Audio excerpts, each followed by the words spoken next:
I don't want to be on video right now. I'm tired. I'm laying down. But what I do have to do is testify about what happened today. So today they preached on God's grace and how we walk in God's grace and how the giftings of the Spirit come through grace.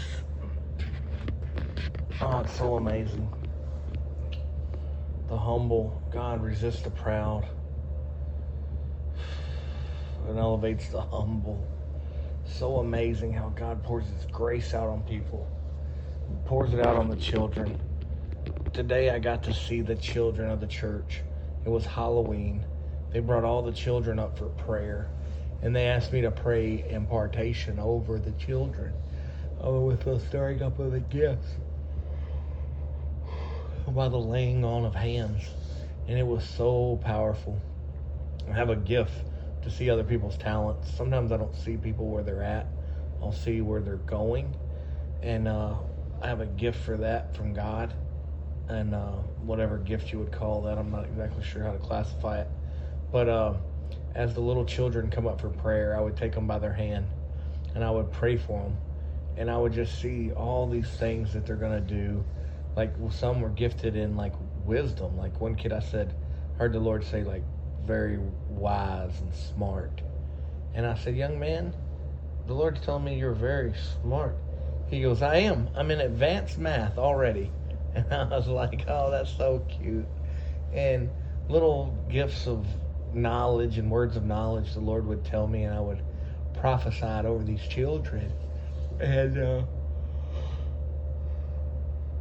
it was just so mighty to hear the voice of the Lord and to speak these words over these kids.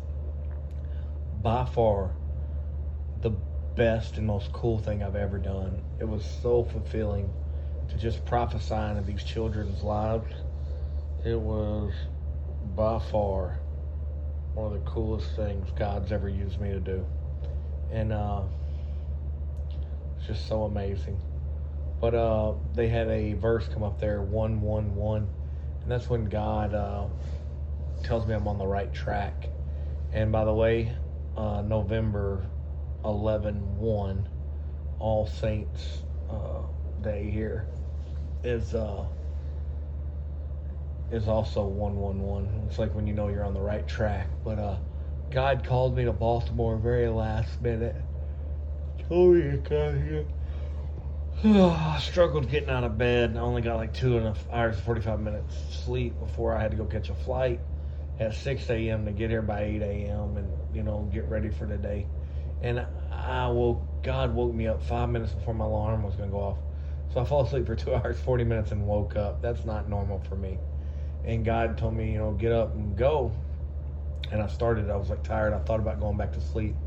And God spoke to me and said, slothfulness is sinfulness. And I was like, all right. So I just got up, I took a shower and got moving. And I really had to fight through all of it, the traveling and everything. And I tell you, it was so worth it. God moved. God moved so mightily today. It was unbelievable. And just getting to pray over all the kids and everything. I've been seeing so many gifts of miracles and healings and things, and I really like that. But man, praying over them children were so cool. Just seeing their little hearts for God. And to pray and protect them. Today was Halloween. And I know the wickedness they do on Halloween. People steal children. There's sacrifices of kids. Kids are put into sexual slavery and sex trafficking. And the wicked of this world, the wicked are growing more wicked. But the Spirit of God's pouring out on all flesh. Standards rising against the wicked. And I tell you, God is raising up His people to face this adversary of evil and to protect the children. I pray that God continue to use me to protect the children. The only reason I continue to serve God and push so hard for power and strength in the Lord, every time I'm about to give up, when I get to my wit's end, God will simply say to me, don't forget about the children. And I even, no matter how mad I am with people, no matter how disgusted or sick and tired and fed up and wanting to quit, when God whispers to me, don't forget the children, I will instantly it's like a fresh restart. I say, yeah, that's why I do it. And I just remind myself that I do this to help the children. And the way I've been helping children is by trying to strengthen up their parents and help break addictions and cast out demons and heal their parents. That's what I've been doing, trying to help the children. But now, God is physically using me to pray for the children too. So it's just mighty. I really believe in strengthening the family unit.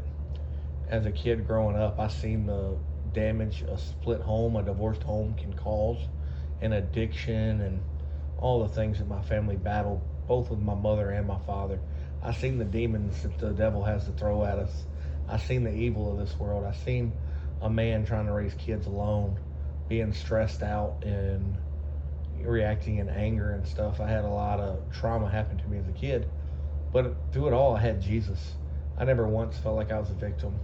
I never once, I just always cried out to Jesus, and Jesus was always there for me, and he was the only one there for me. And I feel like it would have been easier if, there would have been more men and women of God walking him, there for me. But I did have a church group and a lot of good people in that church. And I specifically, Danny and Brenda Draper, they were such a blessing in my life in such a dark time. They have no idea. I pray God bless their family for many generations. And then, later on, as I got older, I moved out and was around the Powell family. And I pray God bless them too. But, God used some really mighty men and women of God to pour in me as a child. So I want to pour in other children now that I'm older. And I pray the gifts of God just continue to get stirred up in the children. It's the mightiest thing I've ever seen. God bless y'all.